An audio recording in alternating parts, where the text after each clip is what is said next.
পুরীর জগন্নাথ ধামের রথযাত্রার দিন অগণিত ভক্তের সমাগম। সবার চোখে মুখে ভক্তি আর আনন্দ।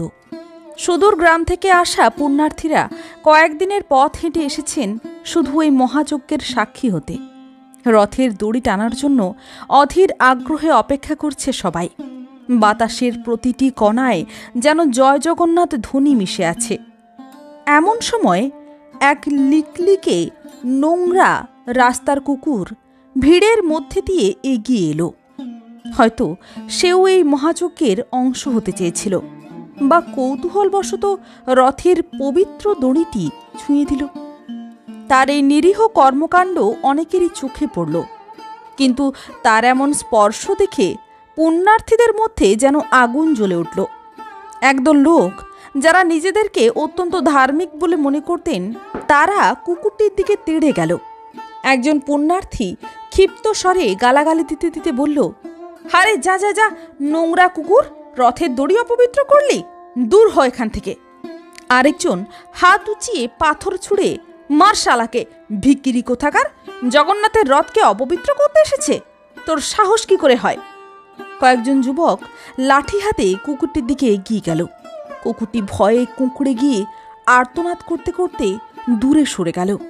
তার গা দিয়ে রক্ত ঝরছিল। সে এক কোণে বসে যন্ত্রণায় আর অপমানে কাঁদতে লাগল। ভিড় থেকে কেউ তাকে বাঁচাতে এগিয়ে এলো না, বরং অনেকেই উপহাসের হাসি হাসল।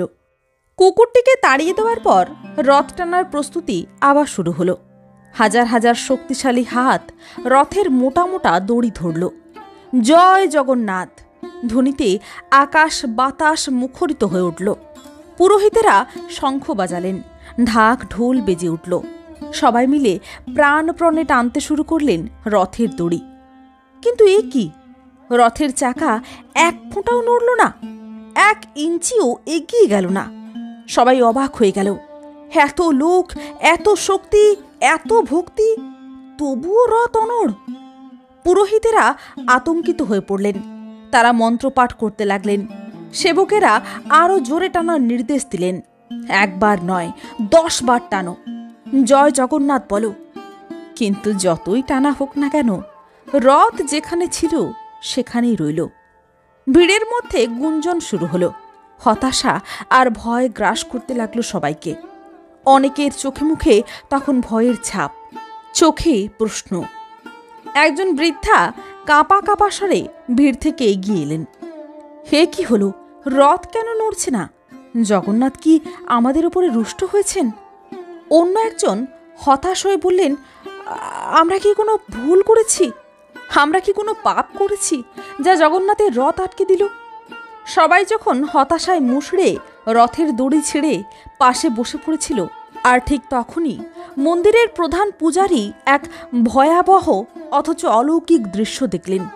তিনি দেখলেন মন্দিরের ভেতরে জগন্নাথ দেবের মূর্তি থেকে টপ টপ করে রক্ত গড়িয়ে পড়ছে। প্রথমে 1 ফোঁটা, তারপর আরও। রক্ত যেন মূর্তির সারা গা বেয়ে গড়িয়ে মেঝেতে পড়ছে। পূজারী চিৎকার করে উঠলেন। তার কণ্ঠস্বরে ছিল চরম আতঙ্ক। হে কি, জগন্নাথ দেবের শরীর থেকে রক্ত বেরোচ্ছে! হে ভগবান, এ আমরা কি পাপ করলাম? আমাদের কি হবে? এই দৃশ্য দেখে সবাই স্তম্ভিত হয়ে গেল। তাদের শরীরে কাঁপুনি শুরু হলো। মুহূর্তেই তাদের ভুল ভেঙে গেল। তারা বুঝতে পারল তারা কত বড় পাপ করে ফেলেছে। জগন্নাথ দেব স্বয়ং তাদের সংকীর্ণতা আর নির্দোষ প্রাণীর প্রতি নিষ্ঠুরতা সহ্য করতে পারেননি। রথের অনড়তা এবং জগন্নাথের রক্তক্ষরণ ছিল তাদের পাপের ফল। সবাই যখন শোকে অনুশোচনায় আর ভয়ে বিহ্বল, ঠিক তখনই সেই আহত রক্তাক্ত কুকুরটি খুঁড়িয়ে খুঁড়িয়ে আবার রথের কাছে এগিয়ে এলো। তার চোখে তখনও জল, কিন্তু এবার তার মধ্যে যেন এক অদ্ভুত জেদ আর দৃঢ়তা দেখা গেল। কেউ কিছু বোঝার আগেই সে রথের দড়ি মুখে নিয়ে হালকা করে ধরল, আস্তে করে একটা টান মারল। আর ঠিক তখনই এক অবিশ্বাস্য ঘটনা ঘটল। হাজার হাজার মানুষের সম্মিলিত শক্তি যেখানে ব্যর্থ হয়েছিল, সেখানে একটি সামান্য আহত কুকুরের হালকা টানে রথের চাকা নড়তে শুরু করল। প্রথমে একটু, তারপর আরেকটু। রথ ধীরে ধীরে ঘুরতে শুরু করলো। রথের রশিতে টান দিতেই রথের চাকা ঘুরতে শুরু করলো। এই দৃশ্য দেখে সবাই অবাক হয়ে গেল। তাদের মুখ হাঁ হয়ে গেল বিস্ময়ে। তারা দেখল জগন্নাথ দেবের মূর্তি থেকে রক্তক্ষরণও থেমে গেছে। মুহূর্তেই তাদের ভুল ভেঙে গেল। তাদের মনে হলো তারা কত বড় পাপ করে ফেলেছে। তারা সবাই বুঝতে পারল ভগবান সব কিছুর মধ্যেই থাকেন, এমনকি এই নিরীহ কুকুরটির মধ্যেও। জগন্নাথ দেব হয়তো তাদের এই সংকীর্ণ মনোভাব, অহংকার এবং প্রাণীটির প্রতি নিষ্ঠুরতার জন্যই এতক্ষণ রথকে অনড় রেখেছিলেন। এবার আর কুকুরটিকে কেউ মারল না, তাড়িয়েও দিল না, বরং তাদের চোখে ছিল গভীর শ্রদ্ধা আর অনুশোচনা। তাদের অন্তরে ভক্তির এক নতুন সংজ্ঞা জন্ম নিল। একজন ভক্ত হাঁটু গেড়ে আর্তনাদ করে মাটিতে বসে পড়ল। হে ঈশ্বর, আমরা কত বড় ভুল করেছি। ভগবান তো সব জীবের মধ্যেই আছেন। আমরা এই কুকুরটিকে কষ্ট দিয়ে প্রভু জগন্নাথকেই কষ্ট দিয়ে ফেলেছি। আমাদের ক্ষমা করুন প্রভু। আরেকজন কান্নাজড়িত কণ্ঠে হাত জোর করে বললেন, ওকে কেউ তাড়িও না, ওকে খাবার দাও। ও তো আমাদের চোখে আঙুল দিয়ে দেখিয়ে দিল আসল ভক্তি কাকে বলে। ভগবান আমাদেরকে এই কুকুর রূপেই দেখা দিলেন। তাৎক্ষণিকভাবে কয়েকজন ভক্ত কুকুরটির কাছে ছুটে গেল। তাকে তারা আদর করে কাছে টেনে নিল। তার ক্ষতস্থানে হাত বুলিয়ে তাকে বিশুদ্ধ জল ও প্রসাদ খেতে দিল। কুকুরটি নির্ভয়ে তাদের খাবার খেল, যেন সে তাদের সবাইকে ক্ষমা করে দিয়েছে। এরপর সবার চোখে মুখে এক নতুন ভক্তি আর শ্রদ্ধার ছাপ দেখা গেল। অহংকার আর সংকীর্ণতা দূর হয়ে তাদের মন পবিত্র হল।